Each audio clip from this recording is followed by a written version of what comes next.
Well, it's been a long day in the shop today. For me, well, for everybody, everybody's working their tails off. I got this guy all, that nice weld, all ground up. Got the new plates made. Got everything ground underneath there first. Got the holes to actually line up. That's a bonus. I don't know, about an hour and a half ago, I put on another plate to replace the old diamond plate that was on here. The plate that was shaped like a diamond. I do my own thing. I get more weld area. Big radiuses on the corners. I hot formed them with the rosebud, pinched them on there and heated the piss out of them and then beat them down and hot tacked it all the way up and around. That's why you see this little root pass, because it's got a hold.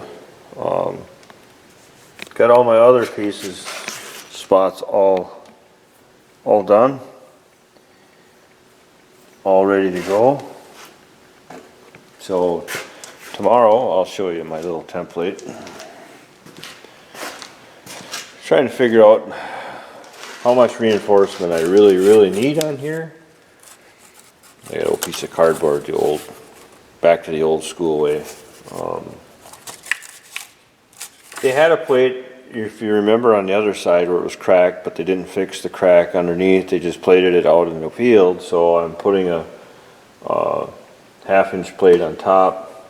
This is roughly, I'm going to say 5/8. I don't know what it is in metric because I'm in the United States and I don't care. But at any rate, I made this up, and this is what I'm going to try. It's going to go up. I may taper this off, but it's going to be a nice fit in here.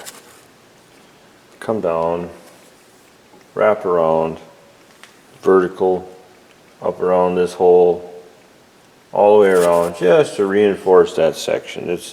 I don't think it's super necessary because that, like I said, they didn't fix the other crack previous to it in the woods or whatever. They couldn't.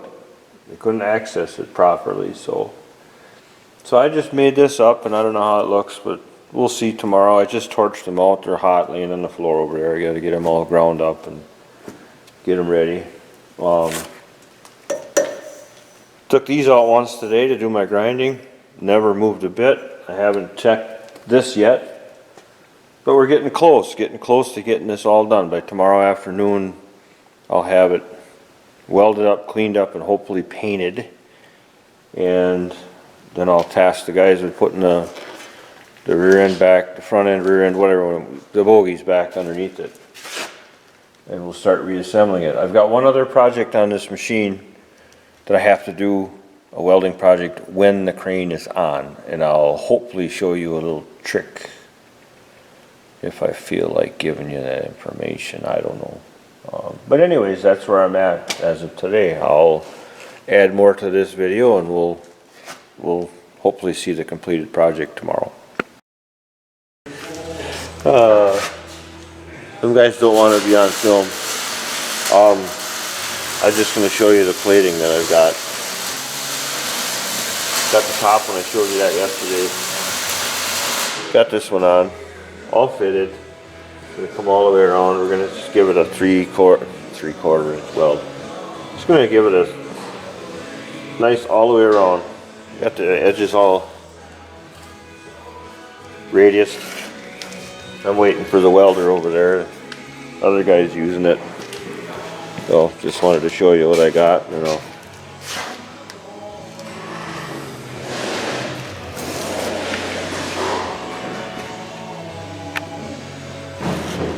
Got to make sure when you're doing that, you got to get that plate tight. You see I got one clamp in there. I'll be moving that other clamp. I'll be moving the clamp here and then over here, and or hammer tacking it to get her tight, and I'll bring you back when I'm all done welding her up. Well, I got one plate smoked on.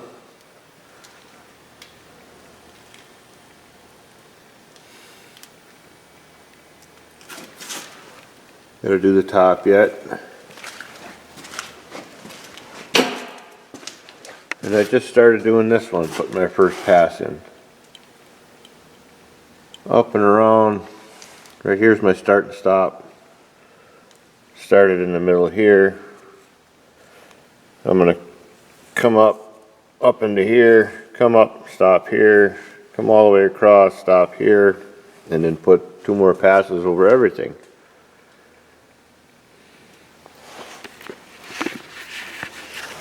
People wonder how I come up with this plate, and it's just from years of, I guess, watching engineers design stuff and making it, you know, they can design things on computers that aren't always what they are, but, I mean, they're always not the best. Supposedly it is, but it doesn't always work out that way. So I just come up with my own, considering this is already boxed real tight. You know, there's a lot of mass and beef here, 1-inch plate. You got this gusset here, you got this gusset here. So what I wanted to do is just take care of this weak area where this thing can, you know, a lot of the force is. So that's why I just opted to go over the crack and just tie it in back here. There's a lot of structure in here behind it. And I wanted to get real close to this member. And what I'll do, you'll see it on the other side, is I'll put 2 or 3 passes in here, same here. That'll make this whole cross section right here. I'll have it flush. That's just added a 1/2 inch of weld. And same here, it'll be flush. So that's just stiffing this whole thing up. And here, I left it like this on purpose so that I can fill that with weld and attach everything up there. Yeah, and we'll see when it's finished. I'll bring you back then. Are you watching me or me? Both. Both? Alright, here it is done. Come here and look at it closer. I've got, I don't know, now okay.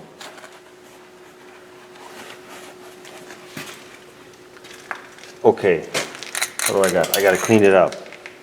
I gotta do my blends and my starts and stops. Gotta get all the crud off of it. Wash it up and get it ready for paint. Let's see what she looks like after I brush it a little bit here.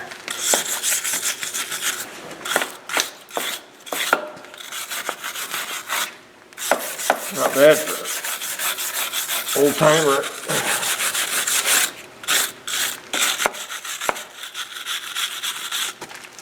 If you guys are wondering how I do my bead placement, you know, which bead to put in first and where, I always want it to come out nice and flush here and here.